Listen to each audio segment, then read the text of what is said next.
বন্ধুরা, তোমরা সবাই কেমন আছো? আশা করি সবাই ভালো আছো, সুস্থ আছো। তো এই দেখো, আমি তো কি আছে আমি নিজেও জানি না। তো দিন রাত একাই সংসারের সমস্ত কাজ বাজ করে বাচ্চা সামলানো সহজ কথা নয়। আমি আজকে অনেক বুঝতে পারছি। কারণ কি হয়েছে, এদিকে বাচ্চা একলা একলাই সামলাতে হচ্ছে। তো মেয়েকে এইভাবে কুলে নিয়ে দিন রাত রাখাটা কিন্তু এতটা সহজ কথা নয়। আর বাইরের তো কাজ বাজ আছেই। সব কাজ নিজে একা হাতে করে তারপরে সংসারের এটা ওটা গুছায়ে রান্না বান্না করে তারপরে এদিকে কি ওকে কুলে নিয়ে এভাবে ঘুরতে হয়। আর দেখো বর এদিকে ঘুমাচ্ছে। তো একটু কেউ যে নেবে তারপরে আমি কাজ বাজগুলো করবো সেই কপাল আমার নেই। তো এদিকে এই বিছনাটায় শুয়ে শুয়ে রেখে তারপরে আমি কাজ বাজ করি। তো এখন বেলা গড়িয়েই যাচ্ছে, এখনও ও ঘুমানোর কোনো নামগন্ধই নেই। তো ভাবলাম ও একটু ঘুমোলে তারপরে আমি বাইরের উঠান ঘর ঝাড় দিব, কাপড় চোপড় আনবো, সব কাজগুলো করবো। তো একটু যে ঘুমাবো এরকম মনে হয় যে কেউ যদি এখন আসতো আমার মেয়েকে 1-2 ঘন্টা রাখতো, আমি এক এক ঘন্টা ঘুম পারতাম, সেরকম একটু রেস্ট নিতাম ভীষণই ইচ্ছে করে এরকমভাবে। কিন্তু কি করব, তা তো হয় না। রাত্রে সেই শুতে শুতে সেই 11টা। তো বসে বারবার উঠে এইটা করো ওটা করো, এই কান্না করছে, উঠছি, এরকম হচ্ছে। তো শরীরটাই বেশি ভীষণই খারাপ যাচ্ছে। তো কি করব, মানে কেউ তো আর বুঝতে চায় না যে না আমাদের কি একটু রেস্টের দরকার। আর এদিকে আজকে তো কি হয়েছে, বাইরের 4 জন ছিল ভাত খাওয়ার দুপুরে। তো ওদেরকেও রান্না বান্না করে খাওয়িয়ে দাওয়িয়ে তারপর এদিকে আসছি। আর এদিকে একটু ঘুমিয়েছে, একটু ঘুমানোর সাথে সাথে আমি ভাবলাম যে কাপড় চোপড়গুলো গুছিয়ে নিই। কিন্তু কি করব, এদিকে উঠে পড়েছে। উঠে এদিকে মানে এরকম লাগিয়েছে, ওর সাথে আমি শুয়ে থাকতে লাগি।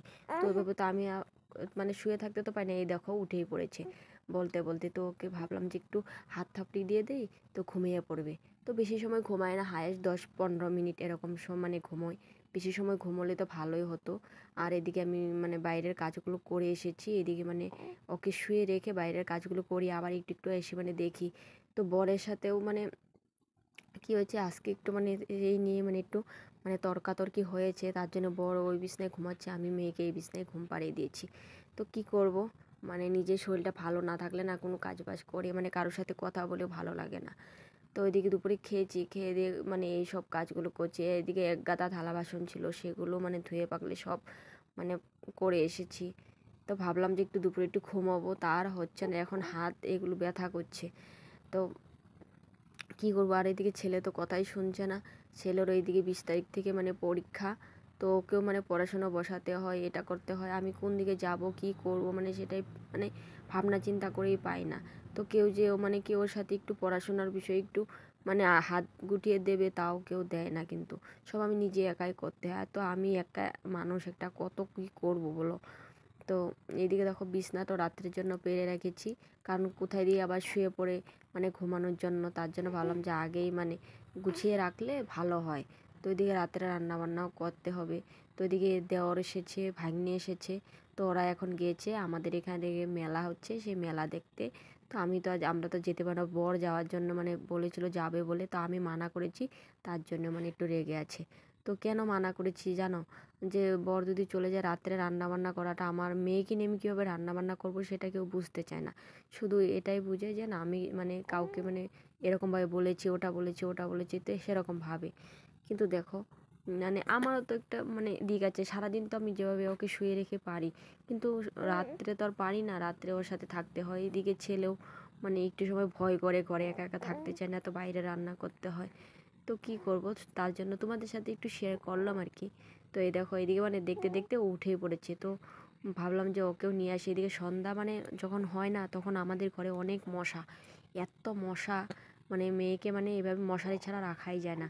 তো মশার উৎপাত এতটা বেড়েছে। তো কি করব, এদিকে তো কিছু মর্টিন জ্বালাতেও পারে না, ছোটো বাচ্চা কী থেকে কি হয়ে যায় তার জন্য। তো বন্ধুরা, যদি কোনো ভুল ত্রুটি হয়ে থাকে প্লিজ ক্ষমা করে দিও। কারণ এদিকে মেয়েকে নিয়ে সারাদিন তো আর ভিডিও করতে পারি না, এই একটু একটু করে, তাই তোমাদের সাথে শেয়ার করি। তো এই দেখো উঠে পড়েছে, দেখেছো? তো উঠে ও কি হয়েছে, বাইরে যাবে। এখন তো আর বাইরে নেওয়া যাবে না, সন্ধ্যা হয়েছে। সন্ধ্যার সময় বাইরে বের করি না, রাত্রেও করি না, যেহেতু ঘরে রাখি। তো বেশি দিন হয়নি, 2 মাস হলো মাত্র। তো কয়েকদিন যাক, তারপরে বাইরে বের করব। তো যেহেতু ছোট বাচ্চা, রাত্রে বাইরে করাটা একদম ভালো লাগে না। তার জন্য মানে বাইরে মানে বের করি না। তো ঠিক আছে বন্ধুরা, সবাই ভালো থেকো, সুস্থ থেকো। তা আমি মেয়েকে এখন একটু নিয়ে ঘোরাঘুরি করব।